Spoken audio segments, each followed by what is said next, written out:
आप देख रहे हैं डार्क फाइल्स। तो चलिए बढ़ते हैं आज की इस कहानी की ओर। मेरा नाम दिनेश है और मैं पिछले 5 दिनों से काम धंधा छोड़कर बिस्तर पर पड़ा हुआ हूँ।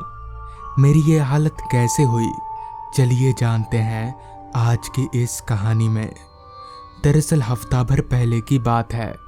मैं पहले जहाँ काम करता था वहाँ से बेमतलब का निकाल दिया गया। दरअसल मालिक के साले को नौकरी की ज़रूरत थी, तो इस वजह से मुझ पर चोरी का झूठा इल्ज़ाम लगाकर काम से निकाल दिया गया और मेरी जगह पर साले साहब को रख लिया गया। मैं ठहरा छोटा आदमी, ज़्यादा कुछ बोलता तो पता नहीं और क्या कर देते मेरे साथ।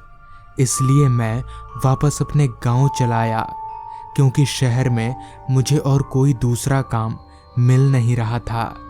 ऐसे ही एक दिन मैं गांव के चाय की टपरी पर बैठकर चाय पी रहा था कि तभी गांव के बुजुर्ग सलीम चाचा चलकर मेरे पास आए और बैठे और चाय का ऑर्डर देते हुए मुझसे बोले, दिनेश बेटा, सुना है काम छूट गया शहर वाला।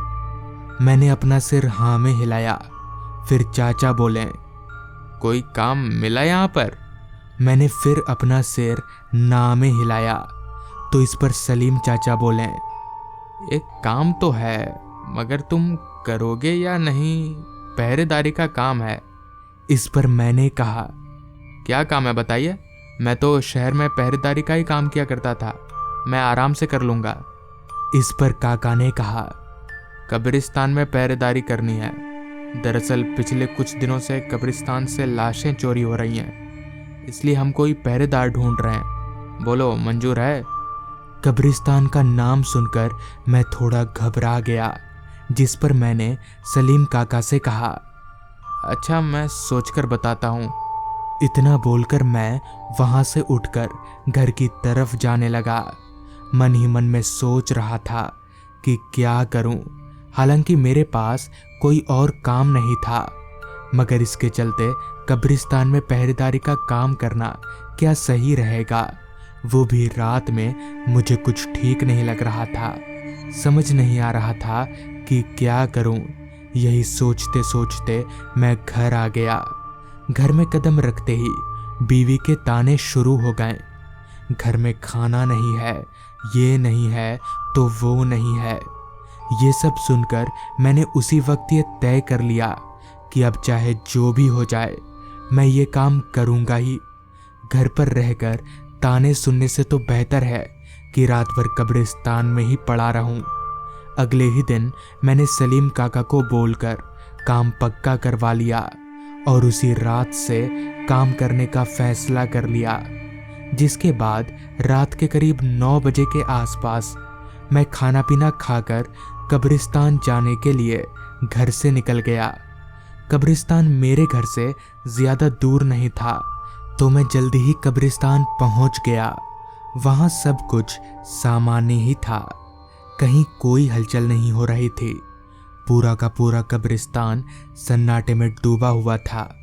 खैर उस रात मेरे साथ सब कुछ सामान्य रहा और मैं सुबह अपनी ड्यूटी ख़त्म करके वापस घर भी आ गया। उसके अगले दिन रात को मैं जब कब्रिस्तान जाने के लिए घर पर खाना खा रहा था, तो मेरी पत्नी ने कहा, आज अगर काम पर नहीं जाएंगे तो नहीं होगा, आज अमावस की रात है। इस पर मैंने कहा, कल ही काम पर जुड़ा हूं ना, और आज छुट्टी ले लूं?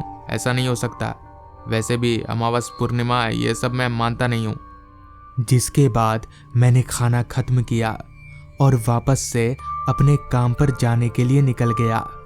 आज आसमान पर चांद नहीं था, तो इसलिए चारों तरफ पूरी तरह से अंधेरा पसरा हुआ था।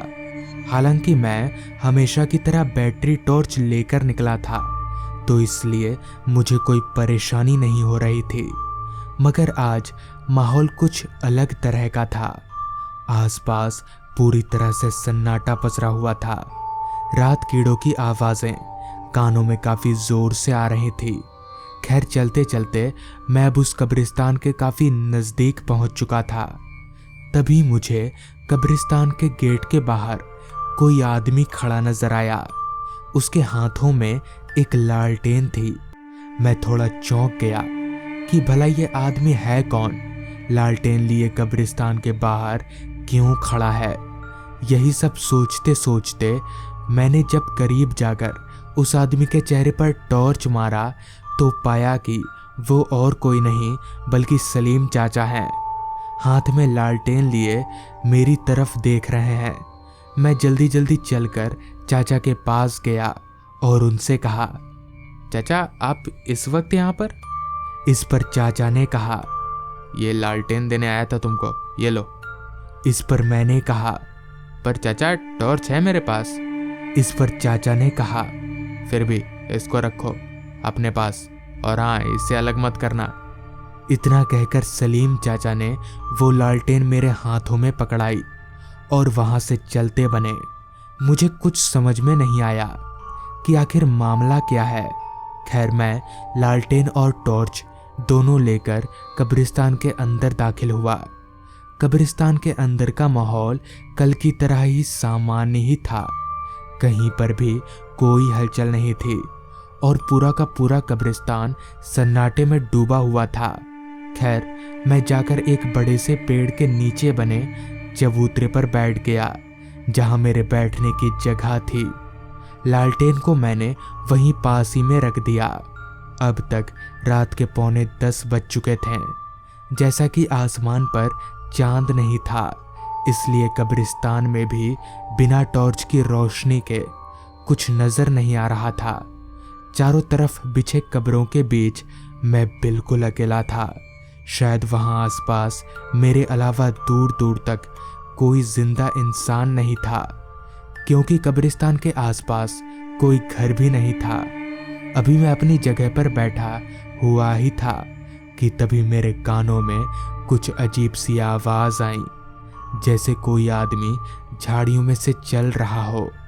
मैंने फट से टॉर्च उठाया और उस तरफ मारा जिधर झाड़ियां थी, मगर वहां दूर दूर तक मुझे कोई इंसान नजर नहीं आया। मुझे लगा शायद ये मेरे मन का वहम होगा और मैं वापस से अपनी जगह पर टिककर बैठ गया।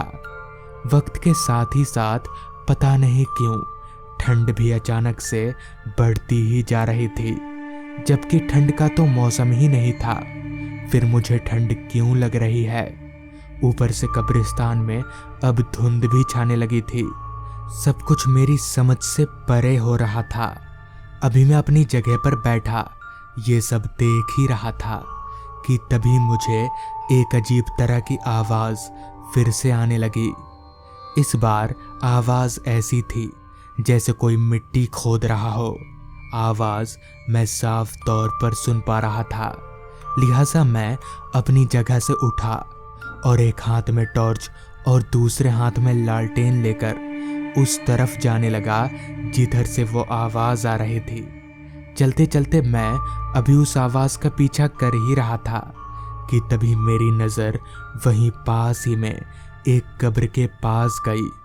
उस कब्र के पास एक आदमी बैठा हुआ था और उस आदमी के ठीक सामने जमीन पर एक लाश पड़ी हुई थी। उस लाश के पास वाला कब्र भी खुदा हुआ था। मतलब साफ था कि उसी आदमी ने इस लाश को कब्र खोद कर निकाला था। मगर वो आदमी इस लाश के पास बैठा आंख बंद करके कर क्या रहा है, मुझे कुछ समझ में नहीं आ रहा था। तभी मेरी नजर जमीन पर बैठे उस आदमी के बगल में पड़े खंजर पर गई। वो एक धारदार खंजर था। मैं समझ गया कि जरूर ये कोई गलत काम करेगा, जिस पर मैंने उस आदमी को टोकते हुए कहा, है कौन है वहां पर? मैंने इतना कहा ही था कि तभी उस आदमी ने धारदार खंजर से उस लाश का सिर धड़ से अलग कर दिया और उस लाश का सिर उठाकर अपने हाथों में लेकर वहां से भागने लगा। मैं उस वक्त इतना घबराया हुआ था कि मैंने उस आदमी को रोकने की कोशिश तक नहीं की। अभी वो आदमी वहां से भागा ही था कि तभी वो सिरकटी लाश एकदम से उठकर खड़ी हो गई और तभी एक आवाज आई, मेरा सर कहाँ है? मेरी तो सिट्टी बिट्टी गुल हो गई। मुझे मेरी आंखों पर यकीन नहीं हो रहा था।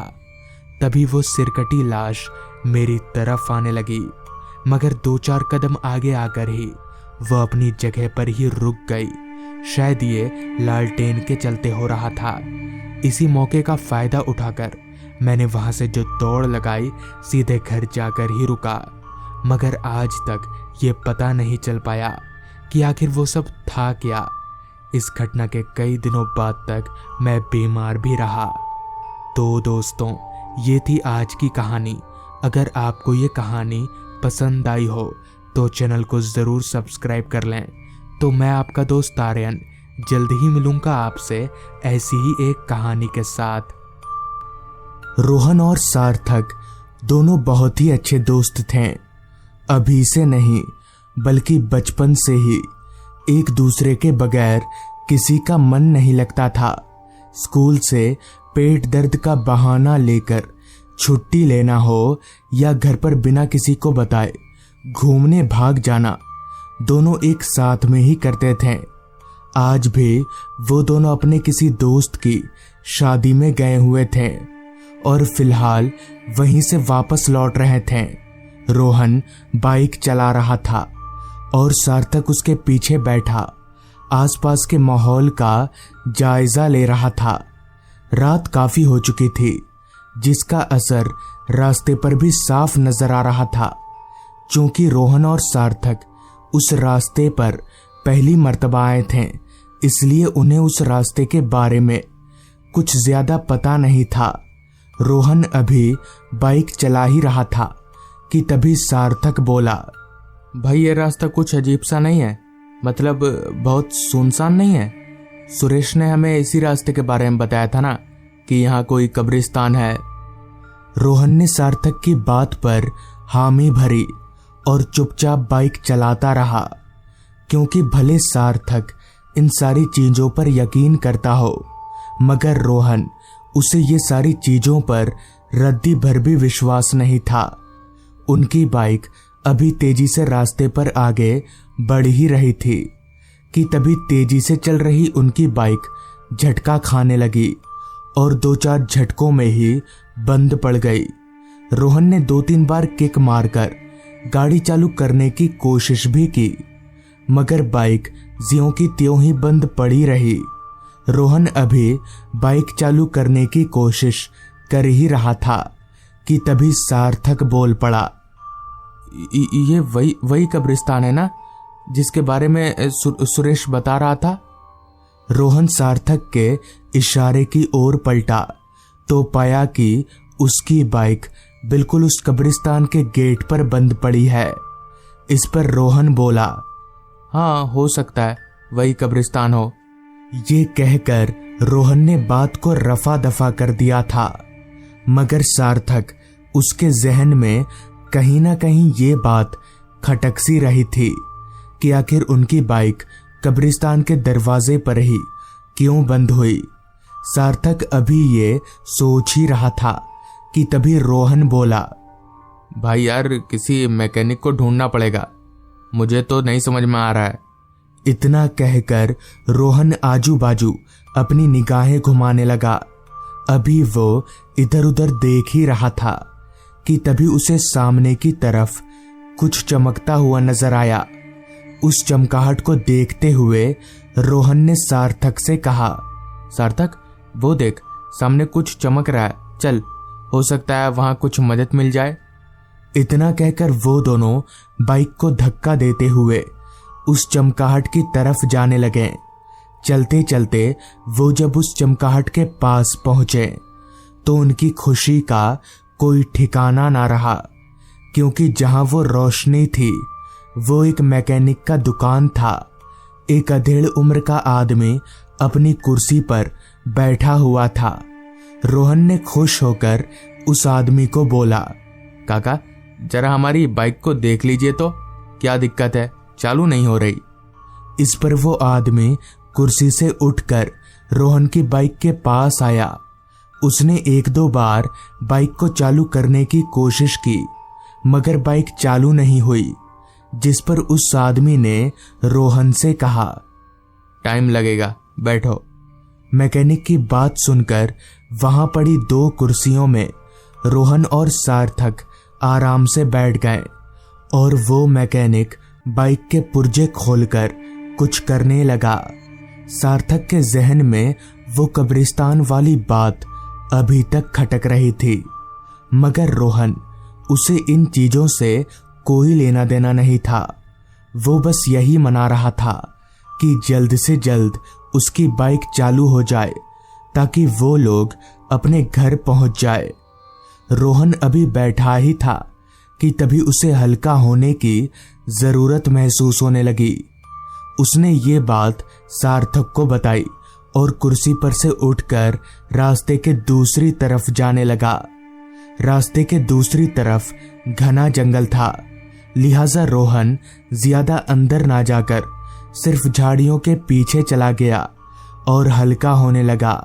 हल्का होकर रोहन जैसे ही पीछे उस दुकान की ओर पलटा तो उसके पैरों तले की जमीन निकल गई, क्योंकि वहां अब ना तो उसकी बाइक थी, ना वो मैकेनिक और ना ही उसकी दुकान खुली हुई थी। सिर्फ सार्थक वहां एक पत्थर के ऊपर अकेला बैठा हुआ था। रोहन को बड़ा अजीब लगा कि आखिर ये सब क्या हो गया। वो दौड़कर सार्थक के पास गया और बोला, वो मैकेनिक और मेरी बाइक कहाँ गई? तू यहाँ ऐसे क्यों बैठा है? रोहन की बात सुनकर सार्थक को काफी हैरानी हुई। उसने हैरान होते हुए कहा, तेरी तबीयत तो ठीक है? वो तेरे पीछे कौन है, देख जरा। सार्थक की बात सुनकर रोहन पीछे पलटा तो फिर एक बार हैरानगी के मारे उसकी पेशानी की लकीरें ऊपर चढ़ गईं, क्योंकि वो मैकेनिक अपनी जगह पर था और रोहन की बाइक बना रहा था। रोहन की आंखों के सामने अब वो सारी चीजें थी जो कुछ देर पहले रास्ते के उस किनारे से उसे नजर नहीं आ रही थी। हैरान परेशान रोहन करता भी तो क्या करता। उसने चुपचाप किसी तरह से इसे अपने मन का वहम मान लिया और सार्थक के बगल वाली कुर्सी पर बैठ गया, मगर उसे भी अब कुछ अजीब सा लगने लगा था। खैर, उसने मैकेनिक से पूछा, और कितना समय लगेगा? इस पर मैकेनिक ने कहा, बस अब ज्यादा समय नहीं लगेगा, दिक्कत पकड़ में आ गई है, अब बस थोड़ा ही वक्त लगेगा। रोहन के जहन में अब एक सवाल ये भी उमड़ने लगा था कि आखिर इस सुनसान रास्ते पर कब्रिस्तान के पास में ये इकलौता गैरेज ही क्यों है, बाकी और कोई दुकानें क्यों नहीं है। खैर, रोहन अभी ये सब सोच ही रहा था कि तभी वो मैकेनिक बोला, हो गया साहब, बन गई आपकी बाइक। इतना कहकर उस मैकेनिक ने एक बार बाइक को चालू करके दिखा दिया। तभी रोहन बोला, कितना हुआ आपका? तो इस पर उस मैकेनिक ने कहा, मैं गाड़ी बनाने के बदले पैसे नहीं लेता। उस आदमी की ये बात रोहन और सार्थक दोनों को ही बड़ी अजीब लगी कि आखिर ये कैसा मैकेनिक है जो गाड़ी बनाने के बाद पैसे नहीं लेता। जिस पर सार्थक ने उस मैकेनिक से कहा, तो पैसों के बदले क्या लेते हैं आप? सार्थक की बात सुनकर उस मैकेनिक के चेहरे पर एक अजीब सी मुस्कान आ गई और फिर उसने कहा, मुझे तुम लोगों की जान चाहिए। मैं गाड़ी बनाने के बाद लोगों से उनकी जान ले लेता हूं। उस मैकेनिक ने अभी इतना कहा ही था कि तभी उसका चेहरा बहुत ही अजीब तरीके से बदलने लगा। उसके आंखों की पुतलियां सफेद हो गईं और चेहरा पूरी तरह से कुचला हुआ नजर आने लगा। ये देखकर अब तक रोहन और सार्थक की सिट्टी बिट्टी गुल हो चुकी थी। उन्हें समझ नहीं आ रहा था कि अब ये क्या बला है। इतने में ही सार्थक ने रोहन को बाइक की तरफ इशारा किया। रोहन समझ गया कि सार्थक क्या बोलना चाहता है। वो दौड़ते हुए अपनी बाइक पर जाकर बैठ गया और बाइक चालू कर ली। साथ ही साथ सार्थक भी तुरंत बाइक पर बैठा और वो दोनों वहां से आगे की तरफ निकल गए। दोनों बहुत ज्यादा डरे हुए थे। रोहन बाइक तो चला रहा था मगर उसके हाथ हैंडल पर कांपे जा रहे थे। पीछे बैठा सार्थक भी बार बार यही देख रहा था कि कहीं वो मैकेनिक उनके पीछे तो नहीं आ रहा, पर ऐसा नहीं था। वो मैकेनिक उनके पीछे नहीं आ रहा था। उन दोनों की बाइक अभी तेजी से उस रास्ते पर आगे बढ़ ही रही थी कि तभी बाइक चला रहे रोहन ने जो देखा वो देखकर उसके होश उड़ गए। उसने देखा कि चलते चलते वो लोग फिर से उसी कब्रिस्तान के पास पहुंच चुके हैं जहां थोड़ी देर पहले उनकी बाइक खराब हुई थी। मगर ये कैसे हो सकता है? उसी कब्रिस्तान के पास वो दोनों कैसे पहुंच गए? इस सवाल का जवाब ना तो रोहन के पास था और ना ही सार्थक के पास। तभी रोहन ने जब सामने देखा तो उसे वही गैरेज नजर आया। अब तक उन दोनों को ही समझ आ चुका था कि रोड के सहारे वो लोग यहां से नहीं निकल सकते, लिहाजा उन्होंने बाइक को वहीं छोड़ा और दौड़कर जंगल में घुस गए। वो लोग अभी जंगल में थोड़ा आगे गए ही थे कि तभी उन्हें किसी औरत के रोने की आवाज आने लगी। वो आवाज कहीं आसपास से ही आ रही थी। रोहन ने जब इधर उधर नजर घुमाकर देखा तो पाया कि एक औरत एक पेड़ के नीचे सिर झुकाए बैठकर रोए जा रही है। रोहन और सार्थक को लगा शायद ये भी उस मैकेनिक के जाल में फंस गई है, लिहाजा वो दोनों उस औरत के पास गए और उस औरत से कहा, क्या हुआ, आप रो क्यों रही है? इस पर उस औरत ने बिना सिर उठाए ही जवाब दिया, उन लोगों ने मेरे पति से गाड़ी बनवाया और पैसे मांगने पर मेरे पति को मार डाला। इतना कहकर उस औरत ने अपना चेहरा ऊपर उठाया तो उसकी शक्ल देखकर फिर एक बार उन दोनों की सिट्टी बिट्टी गुल हो गई। उन्हें समझ आ गया कि ये औरत इंसान नहीं है। जिसके बाद वो दोनों भागकर फिर से अपनी बाइक के पास आए, मगर इस बार वो लोग आगे ना जाकर पीछे की तरफ गए और सही सलामत उस रास्ते से बाहर भी निकल गए। बाद में उन्हें पता चला कि दरअसल एक बार कुछ शराब के नशों में धुत लड़कों ने उस मैकेनिक से अपनी कार बनवाई और जब कार बन जाने के बाद उस मैकेनिक ने उनसे पैसे मांगे तो उन लड़कों ने उसे पीटकर मार डाला। जब ये खबर उस मैकेनिक के पत्नी तक पहुंची तो वो इसे बर्दाश्त नहीं कर सकी और उसने उसी जंगल के एक पेड़ पर फांसी लगाकर खुदकुशी कर ली। तब से उन्हीं दोनों की आत्माएं उस रास्ते पर भटकती रहती हैं। तो दोस्तों, ये थी आज की कहानी। अगर आपको ये कहानी पसंद आई हो तो चैनल को जरूर सब्सक्राइब कर लें। तो मैं आपका दोस्त आर्यन जल्द ही मिलूंगा आपसे ऐसी ही एक कहानी के साथ।